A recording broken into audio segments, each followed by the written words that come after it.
So first, I want to talk to you guys about the curriculum and how you're going to actually be working out. How it works is there's going to be 2 plyometric days, 2 strength days, and a core day. So once a week you're going to do a plyometric day, once a week you're going to do a strength day, and twice a week you're going to do a core day. And then the next week, the following week after that, you're going to do the second plyometric day, and then you're going to do the second strength day, and you're going to do 2 more core days.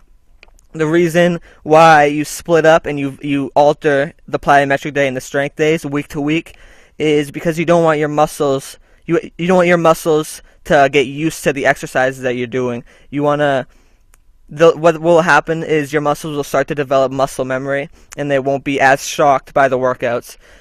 And what we want to do is we want to shock the muscle and work it out and surprise it as hard as we can every single plyometric day or strength day that we're doing.